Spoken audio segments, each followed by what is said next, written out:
Hey there. Welcome to Spiritual Unraveling with Ashley and Nate, a podcast about the sometimes messy process of spiritual awakening. We invite you to listen in as we discuss spiritual topics and themes showing up in our personal lives and out in the broader world. We promise to always bring our grounded and lived experiences to the exploration of these topics. We know that the process of awakening can sometimes be lonely and even scary. It is our intention to remind you that you're not going through this alone and that we're all in this together. Thanks for tuning in and enjoy the episode. Welcome everyone to Spiritual Unraveling with Ashley and Nate. Ashley, how are you doing? Doing pretty good. Yeah, what a complicated last sort of 6 months. And I really feel like we're still in it, but things are moving, shifting. I feel some energy moving. So I'm feeling okay today. How about you? I am doing good. We just wrapped up a cross-country move and we're living with family and we're trying to find our new rhythm. So I am in the midst of a lot of change and I'm doing okay with that, but it's also a lot. Well, and I guess I'll lead right in with what we were talking about.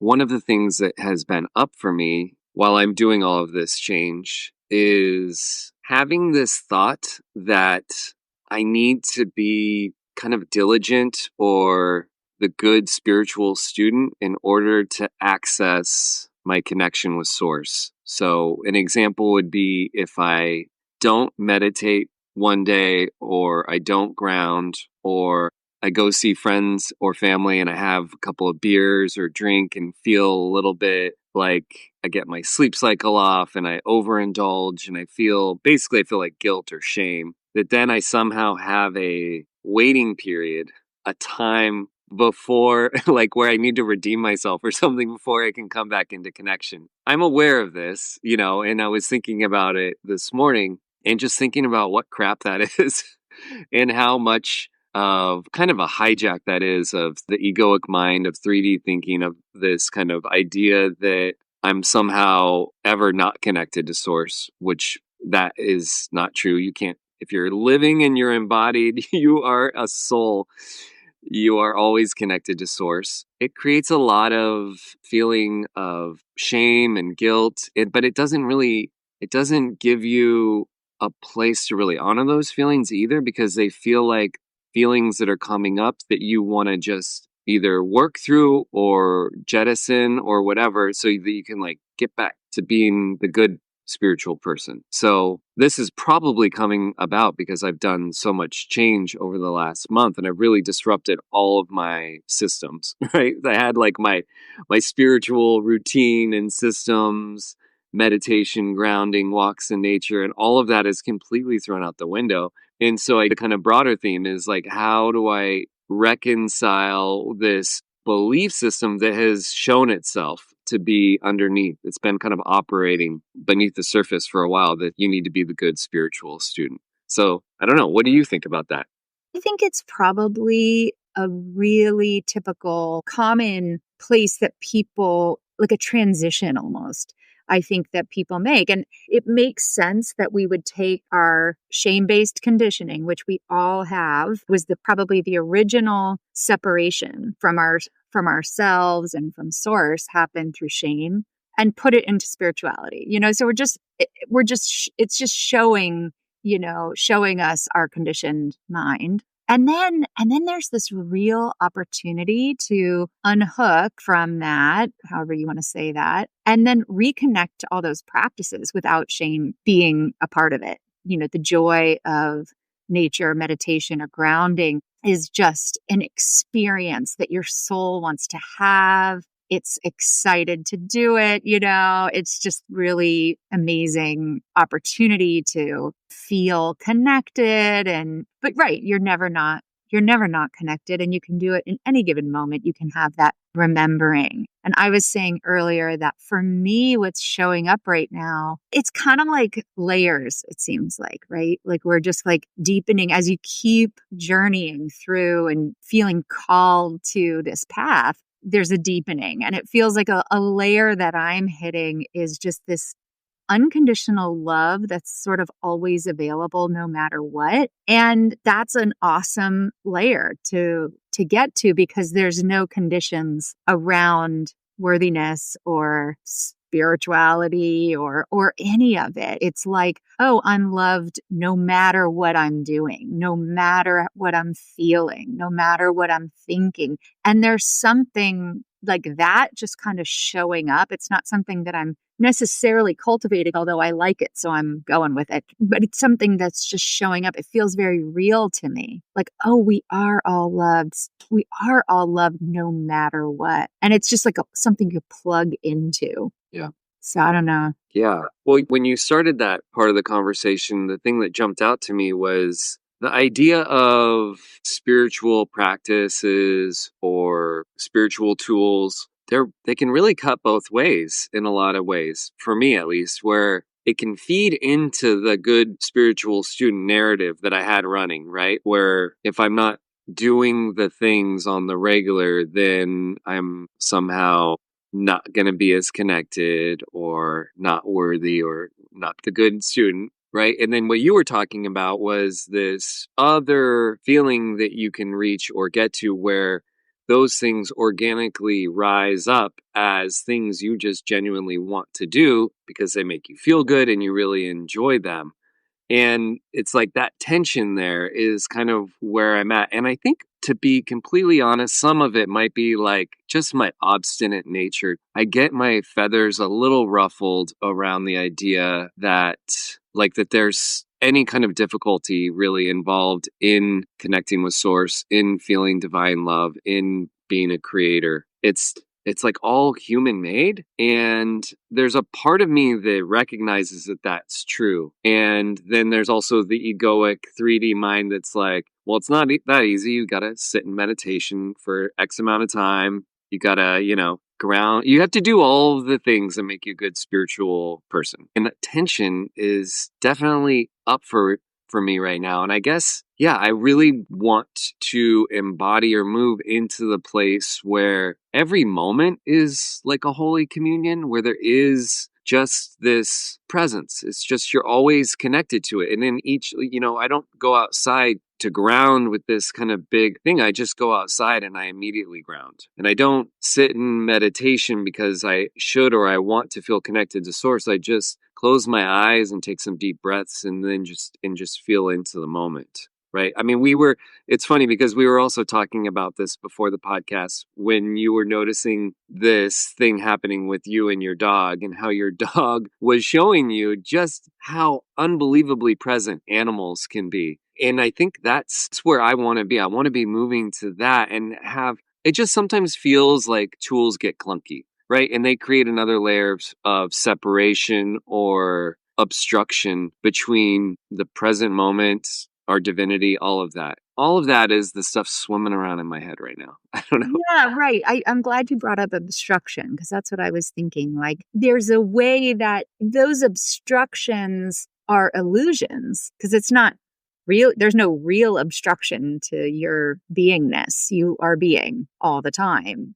There's no real obstruction to presence, but that we have this thing called consciousness and we get to put our attention somewhere at any given moment. We get to bring our attention to something. And if we're in the mind doing a shame loop, we're in the mind doing a shame loop. It doesn't mean that presence isn't happening, beingness isn't happening, your soul disappeared, whatever, but you're not having the conscious experience of that. And there's something where when you get off the train, I don't know if I'm making this up, but if you get off the train, which I think actually this train that I'm about to describe is actually a really important part of it, the train of seeking spiritual connection, the train of developing conscious awareness, the train of realizing that you have consciousness and that you have a choice about where you put your consciousness, the train of realization, the train of seeking. But when you get off the train and you start to just realize, oh my gosh, this whole thing was happening and is happening all the time. And I get to have this experience of life. There's no good or bad. It's actually just about consciousness. It's just about conscious awareness.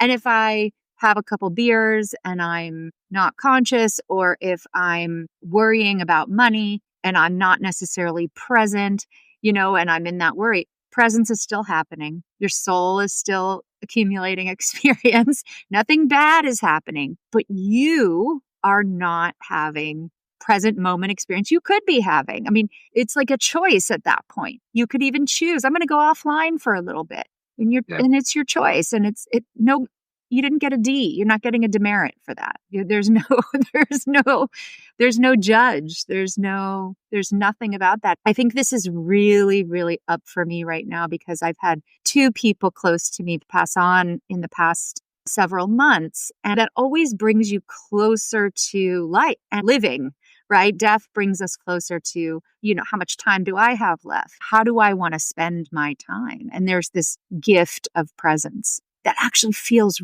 really, really good. It feels better than a couple beers. It feels better than a Netflix binge. It actually, and there's so much there. We're just scratching the surface, of what's possible even for our like human experience. So I think that's what waking up is, you're waking up to this reality that's always been here. I don't know, that was a bit of a rant. I don't know what you think No, that's about good. that. That's good. I think part of what also happens when we go into our little phases or moments of disconnection, which is okay, like you said, I think it's good for us to have moments of kind of just like unplugging, whatever that is, right? It's the judgment about that that comes up afterwards that I think is problematic. And I think for anyone who has that level of awareness where we're kind of thinking on that, like I do this thing and then thinking about how you feel about it afterwards. For me, what I think comes up is I start to see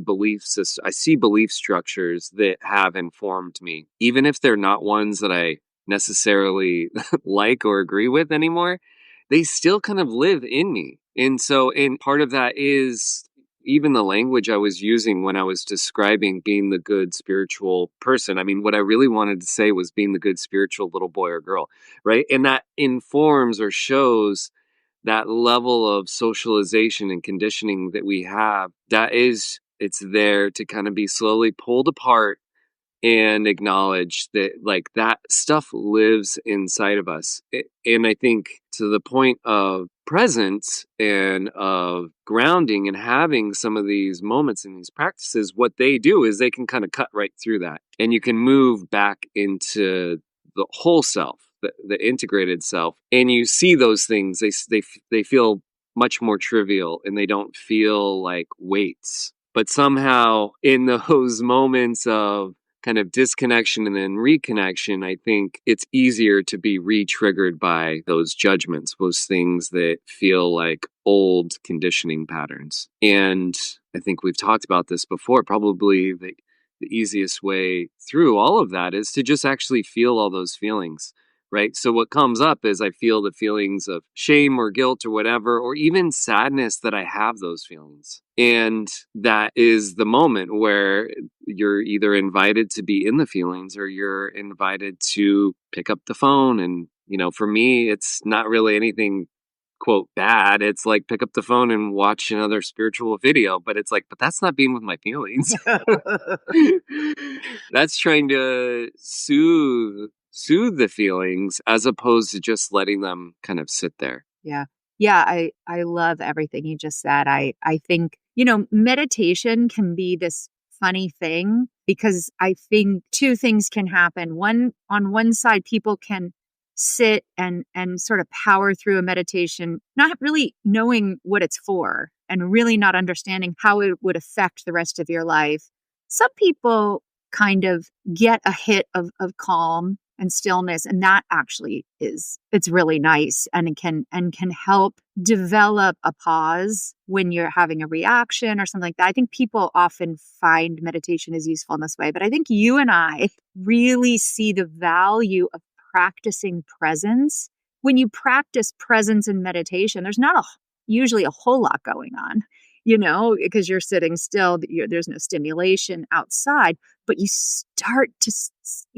slowly start to get, oh my gosh, there's so much going on and I don't need to change or fix it. It just needs my presence. And as you practice and practice and practice just staying present, then when these old patterns come up, now instead of it just being your default mode, instead of just operating from the default mode of judgment, shame, blame, whatever it is, you're like, oh, whoa, I just went from feeling pretty calm to all of a sudden now I'm in a shame spiral. What's going on? And you just bring presence to it. And what I think is coming online for me is that like complete absence of judgment. I think I'm just dipping my toes in the waters of like actually judgment doesn't even exist on a really experiential level, and it's really healing. Those are some healing waters to explore because presence is one thing, consciousness is one thing. Having that is 50% of the healing, and then what we can bring in is love, really compassion, and a neutrality, a non-judgmental stance, just embracing whatever's showing up in any given moment with excitement or awe or acceptance or whatever is available, in the moment. Really life-changing, really deeply healing to just develop this practice of presence and then bring that to absolutely every single moment without judgment. I feel like that's it. That's the path. Yeah, well, and the beautiful part about that is that when you do that, it can happen for outside yourself, for others, or it can happen inside yourself, but the one always leads to the other, which is the beautiful thing. So if you move into a place of presence and neutrality or losing judgment for the self, then you notice you just are so much more gracious with everything happening outside of you. And then I also think sometimes you can just have tons of neutrality and presence and compassion for what's happening outside of you. And then it can kind of wash over you and it happens for yourself as well. And that's that beautiful thing about neutrality and non-judgment, which is it's also lack of resistance, right? So it's like, and this is a big thing that's up, and it's up for me, and I think it's up for a lot of people. There is so much happening right now that is in our space that we can very easily move into judgment about. And I get it, but also it's just not all that helpful.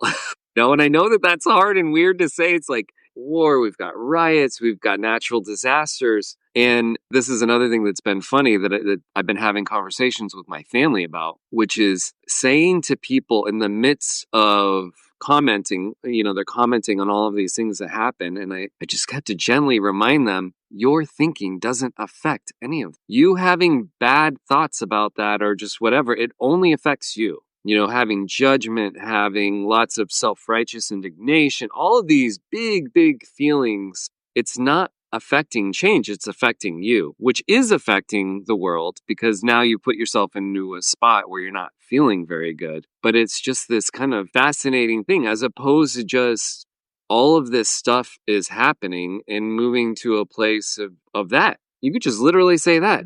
Wow, all of this stuff is happening. Mm-hmm. There doesn't need to be a judgment there. there's a, Totally. and that's about the presence, right? The observer and yeah, go ahead. Well, I actually was thinking, I think that transformation often happens this way for me, where I have to play something out all the way. And maybe what's happening on a large scale is that people are playing fear out to its nth degree, helplessness, lack of control, judgment, anger, rage, whatever it is. Like it's like relentless what's coming at us. And so maybe there's just this massive opportunity for transformation, and some people may just double down. I have no idea, what will happen, but I know for me, sometimes I just have to play patterns out until I cannot do it anymore. It's so miserable. It's so like untenable. I just can't experience it anymore. And then I'm like, oh, that was a pattern. I didn't, and you see the other possibility or option for how to hold things. But so I don't know if maybe that's what's happening right now on this like much larger scale. But yeah, I think it yeah. is. Yeah, that definitely resonates. And I see it in the people around me too, where it's this real call to almost to go further down to really go into those places. And I don't know. I know that fear is up right now because it's very much being triggered in a lot of people. But I also think that the way that our culture handles fear is very strange. We move into this shock and fear mode, and then it's cut or right next to spend time doing this or consume something to numb that feeling. And so it's like you get kind of shocked and frightened by it. So you get the kind of the first feeling of fear, but you don't sit with fear. No one is having anybody do that or to just let it play out. Like, okay, well, what would it be like if this got really bad? It's okay. Feel to let those feelings move through. And I think one of the things that is now becoming a theme that we're talking about is this kind of acceptance and letting things flow and be, even if they're uncomfortable or even if we deem them as wrong or whatever. But it's like, it's there. Yeah. If it's up for us, it's up for us. If Yeah. it's, I think we're also yeah. talking about trust. I think we're also talking about trust Mhm. because it takes a lot of trust to allow and accept, or feel or go to these unfelt places. They're not really unfelt places, but they're trapped inside of us in a very protective shell. And so we're opening up doors to places that are scary. But that is the only way, I think, into transformation or whatever you want for yourself. You want a sense of freedom, you want a sense of peace, joy. I don't know what people want these days. Those are up for me. That we've got to open up and air out some of these locked rooms inside of our psyches, and all of these spiritual tools. Like, you can do that in therapy, you can do it in all sorts of ways. But now we have all these tools that are accessible to us. They're free. They're like, it's just all the technology you need to heal and really become awake, become an awakened being, to be enlightened, whatever, have peace, to have freedom. All the technology is inside of you. And that's what we're starting to really unlock. It's like, oh, whoa, this is all inside of me. It just takes practice. It takes consciousness. It takes courage. It takes a little humility. It takes a willingness, a desire to kind of take on some hard things, but it's never as hard as you think it is. Honestly, I've had a lot of big, big, big cliffs I've jumped off of in the last year, really big ones. And there's a lot of fear that comes up in anticipation that could easily stop me. I could come up with a million reasons why I do not need to jump off that cliff. But I've been at this long enough with myself and with other people to know I am jumping off the cliff. It's never as bad. It's the anticipation that's really hard, because our old little selves are saying, no, no, no, no, no, that's the danger zone. That's where we don't want to go. It's too unsafe. But we're not little ones. We're wise and we've been around the block and we have strength and a lot of capacity that we don't know we have. That was a lot. Everything you said resonates, and I totally agree. This is how the thinking of the thing can prevent you from just doing the thing or experiencing the thing. And the thinking is almost always flawed because it's usually based on old scripts or old beliefs. And if we're trying to get to a new place with the old thinking is always going to be like, let's pump the brakes a little here. I don't know about this cliff you want to jump off, this metaphorical cliff that's going to lead you to more freedom and happiness. I don't know. This doesn't look good, right? That's the kind of old thinking's way of dealing with it. And yeah, it's trust and it's surrender to the process. And I do think that there's another piece in this too that I think is it's definitely coming up for me, and it might be coming up for other people too, which is the call or the invitation or even the fear that some of this metaphysical spiritual stuff, like, will the parachute open, right? I think you were talking about the cliff, and the thinking can make you scared, but even just this kind of, for me, this bigger existential fear of, will this all work,